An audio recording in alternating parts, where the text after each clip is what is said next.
Mi nombre es Silvana Ferreira y soy la autora de El peronismo denunciado. Quería contarles la historia de este libro, un poco las causas y los azares. Para eso me tengo que ir hasta el año 2001, cuando era estudiante de la carrera de Historia de la Universidad Nacional de Mar del Plata. Ahí estudié con Gustavo Contreras, que hoy es el director de la colección donde escribo este libro, así que fuimos compañeros de cursada, después también compartimos las becas de investigación y bueno, tuvimos la oportunidad de ingresar a la carrera de investigador del CONICET, trabajar de lo que nos gusta eh, y de poder además trabajar en algún proyecto conjunto como en este caso. La colección que pueden ver detrás mío tiene un formato de divulgación y bueno, trata de acercar distintos problemas de la historiografía en torno al peronismo de los últimos años. En el caso del tomo, se aboca a los estudios sobre antiperonismo, si tuviéramos que ponerle una etiqueta más general, y un poco eso es lo que trata de mostrar la foto de la tapa, que es de la Marcha Cívica de la Libertad del año 56, muestra ya fuertemente esa simbología de la identidad antiperonista.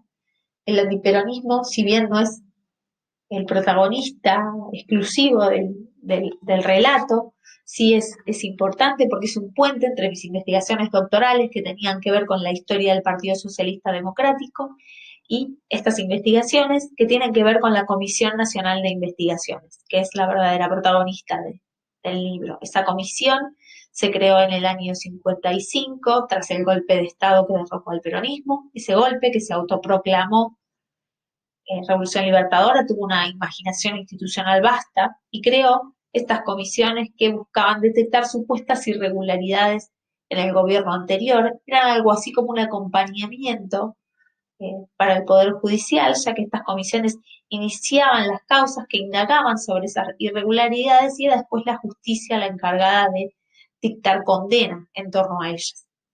En el libro, el primer capítulo se aboca a problemas de la historiografía del antiperonismo y trata de recuperar algunas preguntas centrales sobre homogeneidad y heterogeneidad o sobre la posibilidad de pensar el conflicto peronismo-antiperonismo desde distintos ángulos. El capítulo 2 es más clásico, trabaja sobre las comisiones investigadoras, quiénes eran los que participaban de esas comisiones, cómo sesionaban, cuántas comisiones hubo, si bien inicialmente conocemos una, después nos enteramos que hubo cientos de esas comisiones que se abocaron a indagar en torno a provincias, a municipios, a distintos ministerios, la temporalidad de esas comisiones. Nos abocamos a trabajar con este actor que consideramos era un actor poco conocido hasta el momento dentro de un proceso sí ya más indagado como fue el proceso de desperonización. Estas comisiones tenían ese interés de la escasa, eh, del escaso abordaje o de la escasa atención, mejor dicho, que habían recibido, si bien había algunos trabajos importantes como el de Marta Ruffini, que, que sentaban bases para ir avanzando, y nos interesaban porque había un producto de esas comisiones, que era el libro negro de la segunda tiranía, que mostraba eh, que ese proceso de despenalización, que a priori fue considerado como un fracaso, podía también ser pensado desde una dimensión del éxito. ¿Cuál era esa dimensión del éxito? La posibilidad de construir un conjunto de ideas fuertes y de representaciones que guiaron a la identidad antiperonista, que fortalecieron a la identidad antiperonista, que circulan aún hoy. Entonces, bajo esa idea general, fuimos pensando desde dónde se podía seguir construyendo una historia de esas comisiones. Y la primera intuición tuvo que ver con pensar ese conflicto peronismo-antiperonismo un poco más a ras de suelo. ¿Por qué fue nuestra primera intuición? Y bueno, eso tenía que ver con nuestra formación anterior. Nos formamos en un grupo en donde la historia regional, la historia provincial, la historia local era una forma privilegiada de acceso a la historia, a los problemas de la historia política, las vivencias de los actores, recuperar su agencia, la perspectiva a ras de suelo. Entonces, ese fue nuestro primer objetivo, bueno, recuperar esas denuncias que algunos sujetos habían realizado a otros dentro de las comisiones. Entonces nos encontramos con denuncias entre vecinos, denuncias entre compañeros de trabajo, denuncias en las escuelas,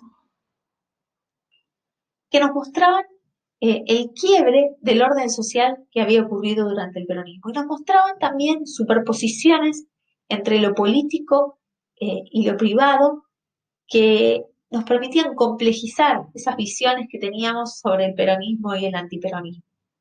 Entonces ahí de nuevo, cómo se van abriendo los diálogos, cómo se va construyendo el problema de investigación.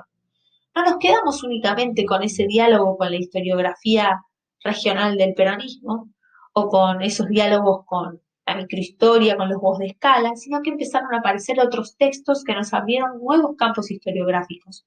El texto de Flavia Fiorucci, por ejemplo, sobre las denuncias en el campo escolar, nos abrió un universo de preguntas sobre el consenso social en dictaduras o las denuncias de gente corriente en contextos totalitarios que eran muy pertinentes para pensar este escenario.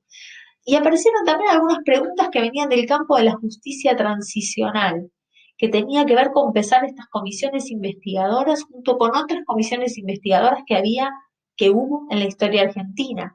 La que más conocíamos era la CONADEP, que parecía tener poco que ver con esta comisión investigadora del 55. Sin embargo, una expresión, una construcción de los años más cercanos al presente, que fue la CONAEP, Comisión Nacional de Ética Pública, que construyó la oposición al kirchnerismo, nos permitía como vincular históricamente ambos procesos. Y a partir de esa continuidad de pensar esos hilos históricos, es que nos empezamos a interesar cada vez más por el problema de los usos políticos de la acusación de corrupción. La representación sobre lo corrupto, las asociaciones entre peronismo y corrupción, fueron las que empezaron a resultar más interesantes de ese universo de representaciones que aparecían en los expedientes de las comisiones.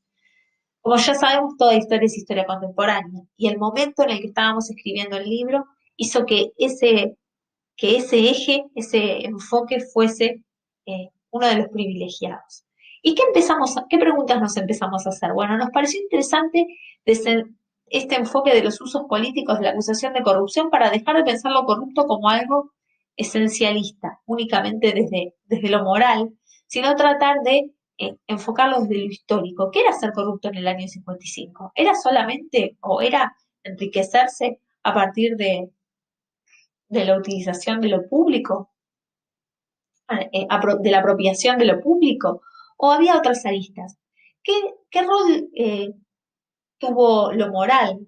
¿Qué rol tuvo lo partidario en relación a esa idea de corrupción? Y bueno, exploramos un poco esas distintas representaciones que se aparecen en los expedientes, en las memorias de las comisiones, y encontramos, nos gusta pensarlas en torno a dos grandes tradiciones sobre las denuncias de corrupción.